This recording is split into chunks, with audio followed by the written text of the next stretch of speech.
सर्वसामान्य नागरिकांच्या तक्रारी निवारण करण्याबरोबर आवास, शेत, रस्ते, कृषी, पाणी पुरवठा, पायाभूत विकास योजनांची प्रभावी अंमलबजावणी करण्याचे निर्देश जिल्हाधिकारी विनय गौडा जेसी यांनी आज येथे दिले. पैठण तहसील कार्यालयामध्ये आढावा तालुकास्तरीय बैठकीचं आयोजन करण्यात आलं होतं. या बैठकीस जिल्हा परिषदेच्या मुख्य कार्यकारी अधिकारी मिन्नो PM, उपविभागीय अधिकारी नीलम बाफना, जिल्हा परिषदेचे उपमुख्य कार्यकारी अधिकारी चंद्रहार ढोकणे, तहसीलदार ज्योती पवार, नायब तहसीलदार राहुल बनसोड, श्री घुगे, गटविकास अधिकारी मनोरमा गायकवाड, नगरपालिका मुख्याधिकारी पल्लवी अंभोरे, उपविभागीय पोलीस अधिकारी विकास पाटील, तालुका कृषी अधिकारी बळीराम राठोड, विस्तार अधिकारी मनोज चव्हाण, गटशिक्षण अधिकारी यांच्यासह सर्व तालुकास्तरीय अधिकारी, तलाठी, ग्रामविकास अधिकारी, मंडळ अधिकारी यांची उपस्थिती होती.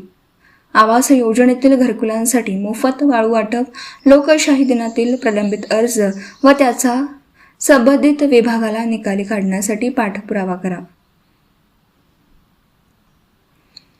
मतदार यादी मॅपिंगचे काम, जनगणना कामाच्या संदर्भातील प्रशिक्षण, कृषी लागवडीखालील क्षेत्राच्या सिंचन सुविधा व पीक प्रकार याबाबत आढावा घेण्यात आला.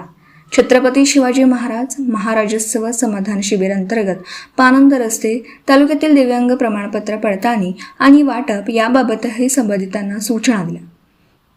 पानंद रस्त्याचं कामकाज आणि फेरफार नोंदीचे प्रकरण 1 महिन्याच्या वर प्रलंबित ठेवू नये. तसेच PM किसान eKYC आणि ॲग्रिस्टॅग अंतर्गत फार्मर IDचे काम पूर्ण करण्यासाठी प्राधान्य द्यावं. आवास योजनेतील घरांसाठी मोफत राखीव वाळू उपलब्ध करून देण्याबरोबरच नवीन वाळू घाटावरील वाळू उपलब्ध करून देण्यात यावी. प्रत्येक अधिकाऱ्याने क्षेत्र भेटी देऊन संबंधित योजनेच्या कामकाजाची वेळोवेळी आढावा घेण्याचे निर्देश जिल्हाधिकारी विनय गौडा यांनी दिले. Subscribe now and press the bell icon. Never miss an update.